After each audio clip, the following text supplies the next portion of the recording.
We've got a lot of firewood to move today at the cabin. We also have a mold issue going on. And after chores, I would love to go into the backcountry and do some hiking. But first, a few days ago, I added 2 more to our trail cameras up in the forest. So now we have 4 total, and I want to see what's been lurking around up there while I'm not there. Hopefully not while I am there. If you're new here, I recently bought 15 acres in the mountains of British Columbia because it was cheaper than a 1-bedroom apartment. Now we're renovating our tiny cabin, learning to build with resources from the land, and figuring out how to live a little bit more sustainably, one project at a time.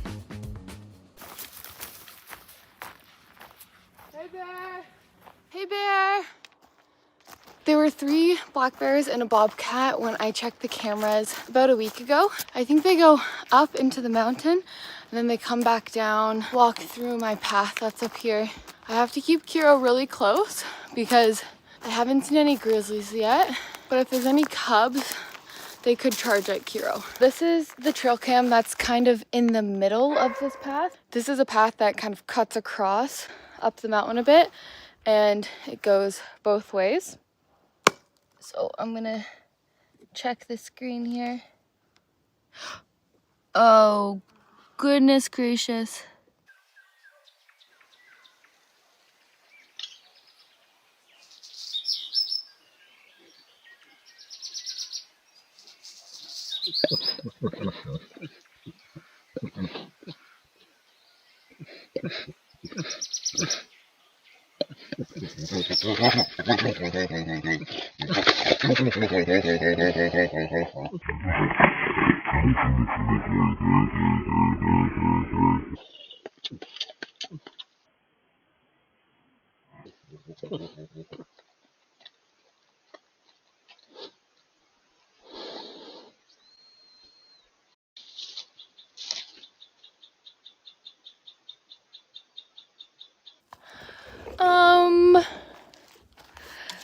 That was right there just a day ago.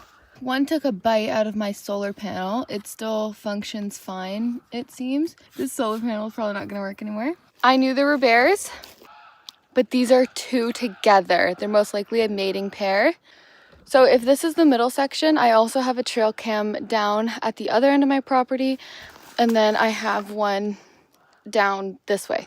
It is a bear highway. You know, I will take a bobcat any day over a bear, but I am grateful that they're just black bears that we're seeing. Okay, I took some time to really take in this footage. I've recently learned May to July is mating season. These 2 bears that are together are most likely a male and female. The male will follow around the female for a few days while it's trying to mate with it. It will protect it from other bears mating with it, and it's going to be territorial during this time. It looks like that was just a play fight, or the male was trying to get with the female and she said no, kick rocks. My guess is it's the female that's turning around and going back the same way they came from. The male continues on for a few minutes because if you look at the timestamps, it's all really close together.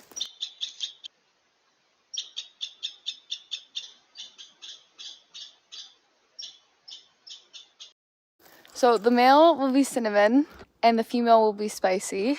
Cinnamon keeps scratching his back.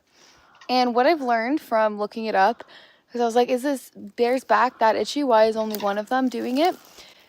It is a mating thing. So it's a male letting females know that he's available, and it's also a territorial thing. They have scent glands on their back and they're rubbing their scent on the trees for other females and other bears to know. It also shows how big they are. The higher that the scent goes and the higher the scratches go, the larger the bear. So it looks like he turns around after doing that and goes back after her and then wanders off into the distance.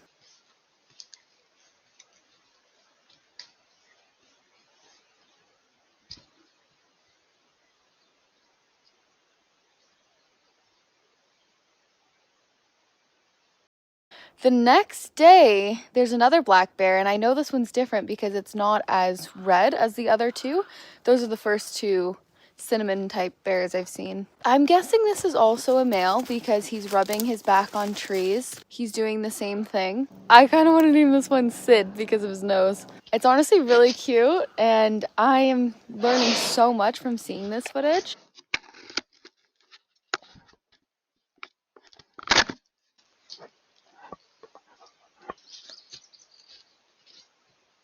If they were cute and cuddly, this would be the best day ever, but they can cause serious damage to me or my dog especially. During mating season, it's important to be loud, have your bear spray, because in those scenarios where black bears are not very aggressive, there's certain things like mating season that will set them off because they're protecting the female, especially if Kiro were to start barking at them. This is a completely wild world that I am learning for the first time. I didn't even know that it was mating season.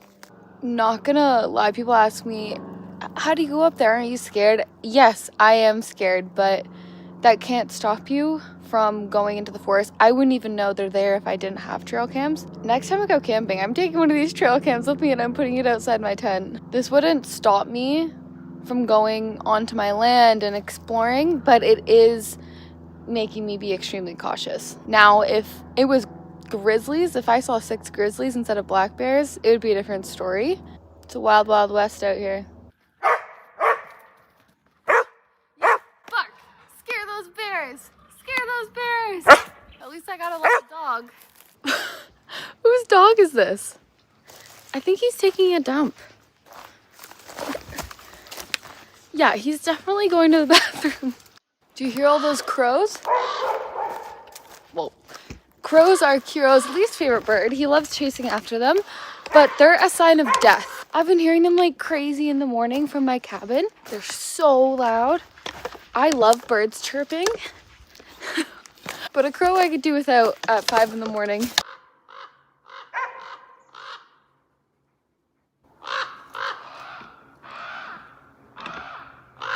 I'm looking around for dead animals. I don't see a dead deer carcass or anything like that. They're up in the trees and they're not down on the ground, so I'm not able to locate the location. But if there was a dead animal up here, it certainly would attract some larger predators.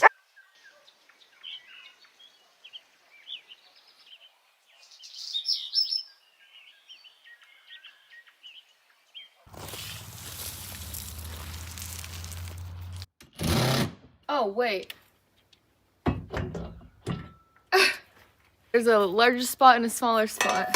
We're gonna steal this from the shed because there's no hose spout there, but there is a hose spot right here on the cabin. This is scary, putting holes in my cabin.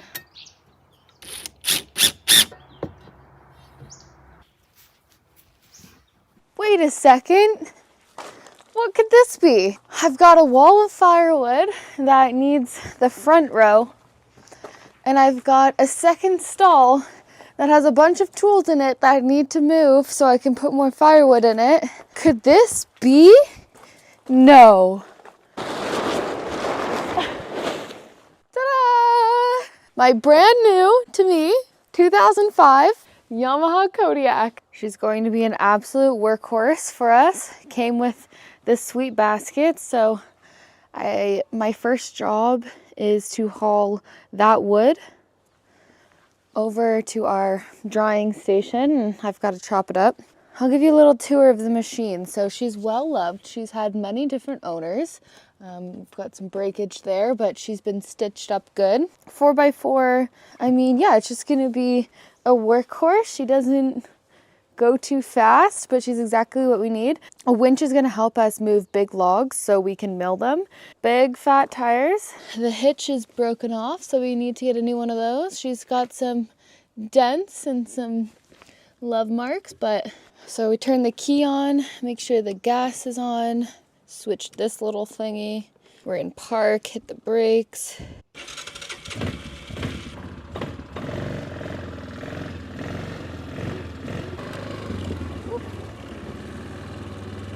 Okay, she just needed a little bit of a warm up or else the engine died, but we're good. Okay, I only wasn't wearing a helmet because I was just getting it started, but I'll always wear my helmet I'm gonna give you guys a tour of the property by ATV. 3, 2, 1.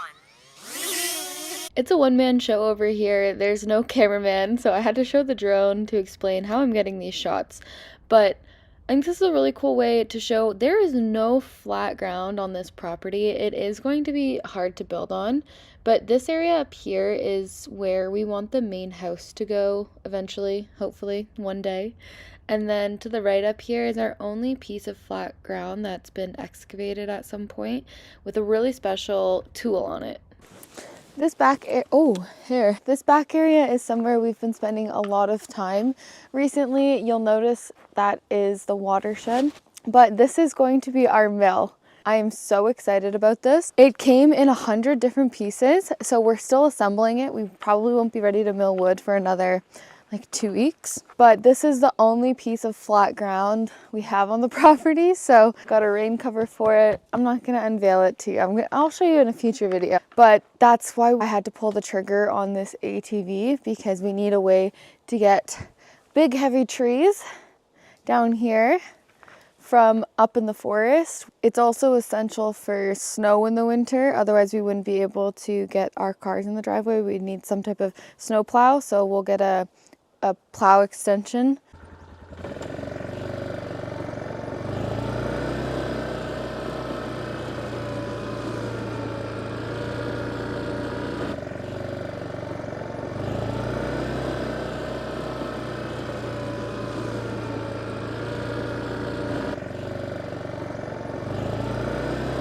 This area up here is one of my favorites. They cleared it out, I think, for a tiny home, another one, whoever sold it to us. So there's a wood stack up here that I also have to bring down. This is where I want the future sauna to be built, and maybe a cold plunge, but there's no water hookup over here. So a ravine to that side, but no water in it. And a dried up ravine to that side.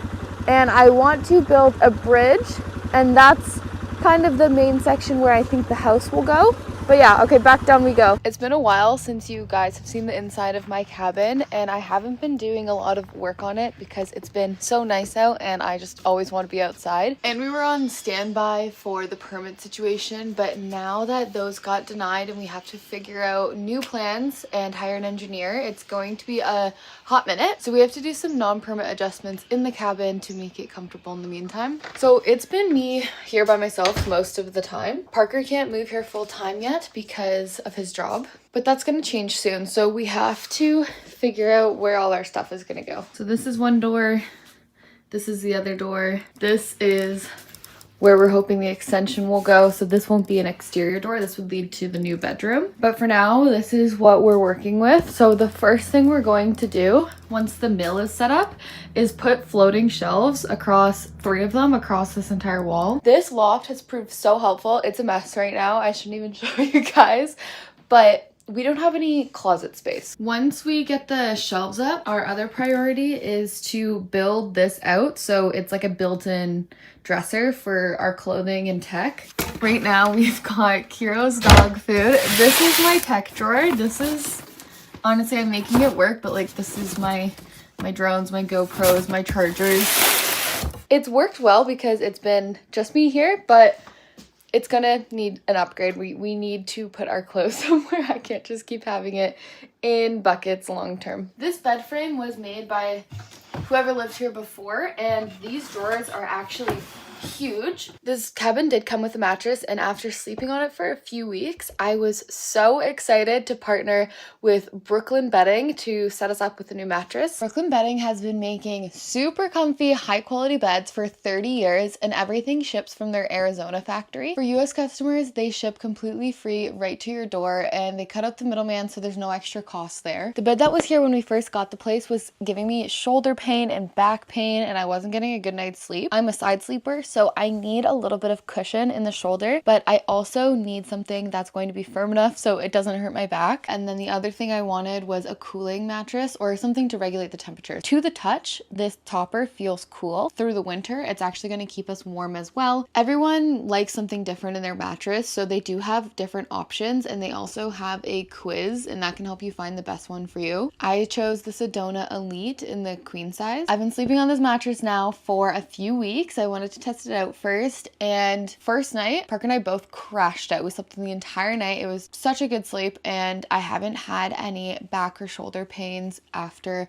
like the first week it fully healed. But if that's not enough, Brooklyn Bedding provides a 120-night sleep trial and a limited lifetime warranty. All of their mattresses do not contain fiberglass. There's been some lawsuits and some health studies about other mattress companies and this problem. And Brooklyn Bedding prides themselves on having high quality mattresses for an affordable rate. I love this bed, and if you want to check it out and invest in a new bed as well, check out brooklynbedding.com, or you can scan the QR code right here with your phone and it'll bring you to the website. And you can get 30% off your mattress with code Madison Clydesdale. If you use my link in my code, thank you so much for the support, and thank you so much to Brooklyn Bedding for sponsoring today's video. I'm gonna make my bed and go back to some chores.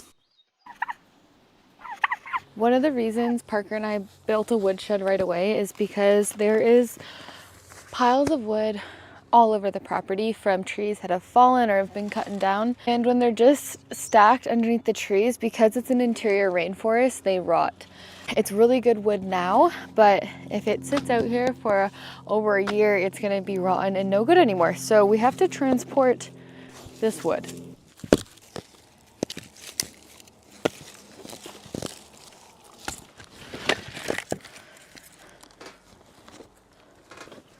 This thing is just so much fun. Throw them, else it's gonna take me all day.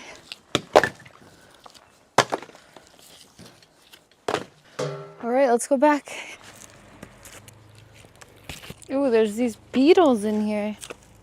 They're going.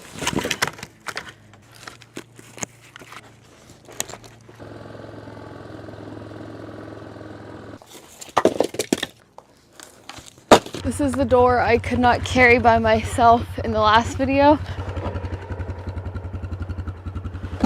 Oh.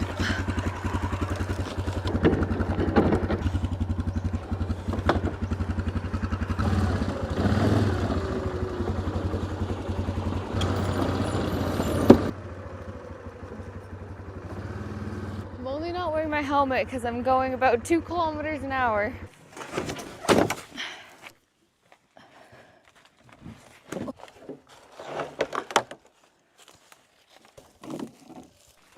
That's my store wood pile. In the winter, I'll cover it with a tarp. A lot of people watching this are thinking, oh my gosh, I want to live that lifestyle, but it is work every single day. Work on top of your actual work. And I'm definitely grateful for it. I love it, but it's not for everyone. Your yard can quickly start to look like a dumping ground like this. I couldn't lift these big heavy doors in the last video, but now that I have the ATV, I'm gonna take the other 2 off. And if you didn't watch the last video, this was a old like dog pen, I think, and there was 3 of these large doors, which are beautiful, but we just don't need it. This door was screwed right into the tree, which works, but I always feel bad for the tree. Oh my god, there's sap oozing out of these holes. When a tree gets cut, it produces sap to protect itself from infection. Oh, sorry.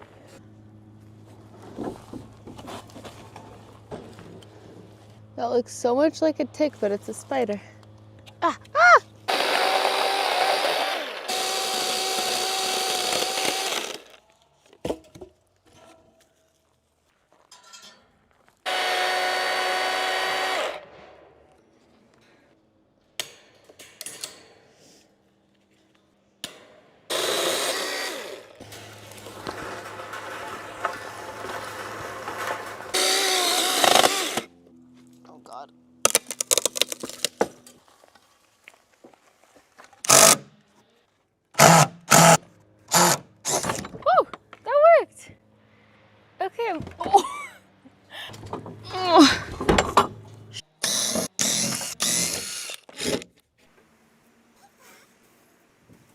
starting to slow down now. It's in the evening and I'm ready for dinner, but I want to get this wood put away. It was the right decision breaking down that door. I should have broken down all of them. I was being lazy. These are cedar planks and we will definitely be able to repurpose these. This is what we used for the floor of the woodshed. We just repurposed.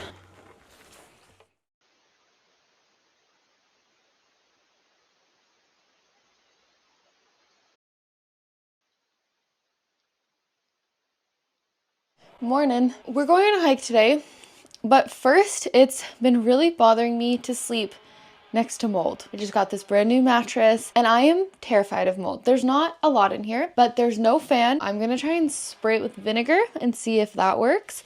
It's pretty much just on these two beams at kind of like the foot of the bed. I plugged in the little dehumidifier, so any extra moisture in the air should hopefully get collected by this.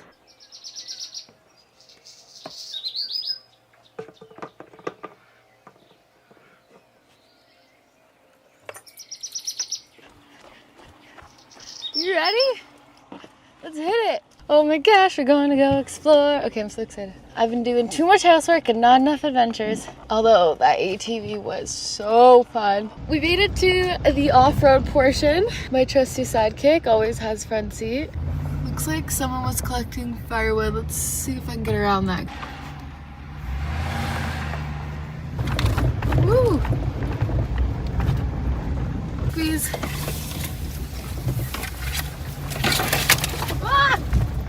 Wow, it's just gorgeous over here. Sorry, don't mind the bugs on the window, but we are driving somewhere there and then we're hiking up and above that crevice there. I've been looking for bear scat and that is bear scat right there. So there are active bears, of course.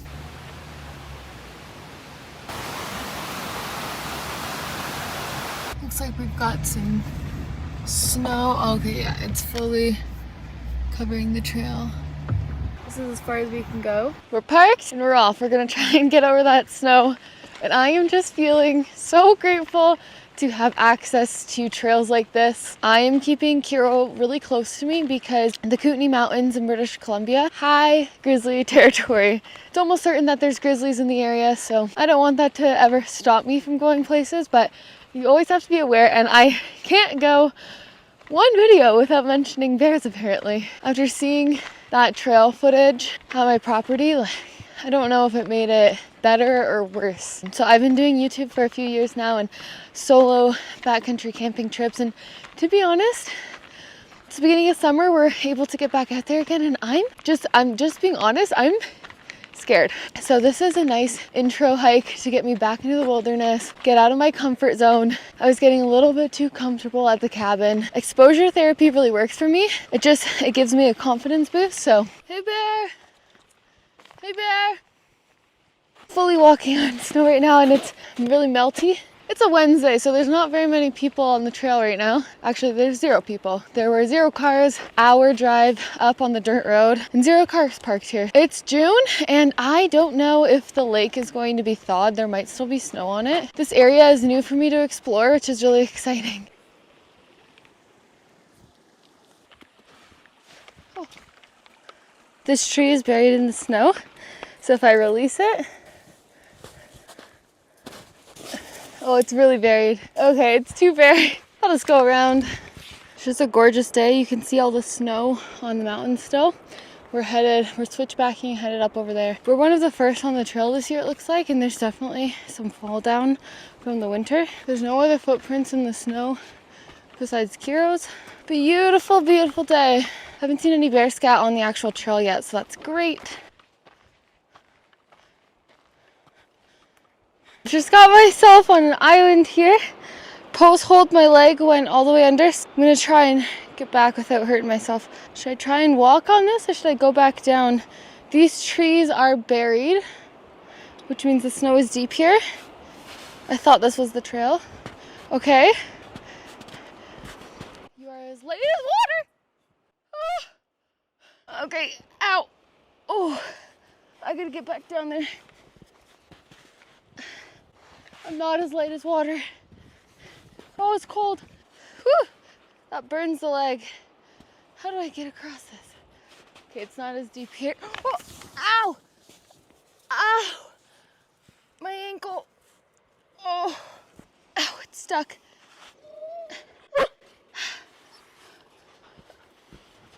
Okay, camera didn't capture it, but that rock, I basically slid and my foot went underneath the rock. This is just the side of a mountain. It's pretty steep, so that's the trail. This is a hill, but this whole trail is covered in snow. I can't go that way, it's too bushwhacky. It's midday, so all this snow is melting and I don't understand where the trail is. Well, we're almost at the lake, so I think I gotta just go for it. Woo, these are scratching my leg. Oh, that's a river under there.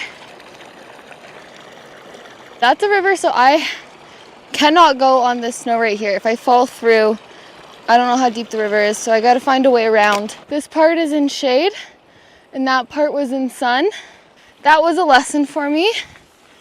If there's no way around and you keep post-holing, look for the shadows. Stay in the shadows.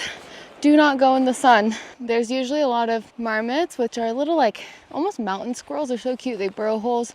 Which way? This is the kind of weather that someone can get lost in pretty easily. So it's all snow here, and if someone's thinking that they can follow their footsteps back, by the time you start heading back, even if it's like 15 minutes later, the sun could have melted your footprints and it'll be impossible to retrace your steps. We gotta hop this creek. Kiro, be careful. Be careful, honey. That looks like a trail. Oh! Wow, what a jump!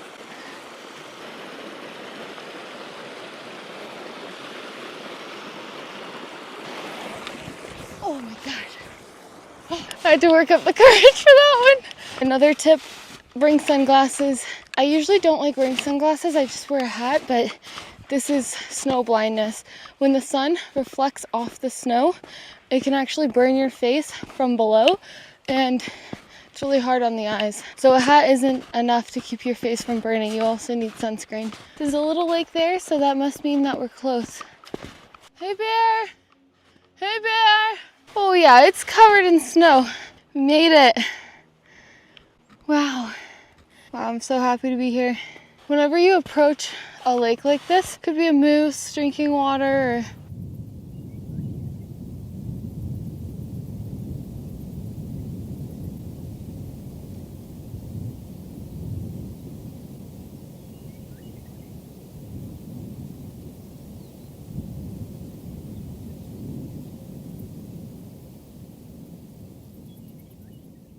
that was beautiful. But it is time to go. One quick thing. So you see this red? It's not blood. It's runoff and it's toxic.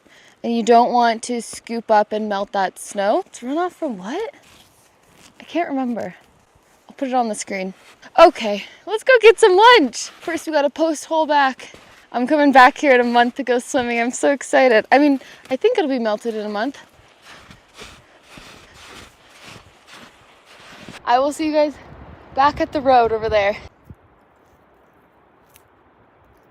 So we're back from the hike. Checking on the mold, it's still there. It didn't just disappear like I thought it might.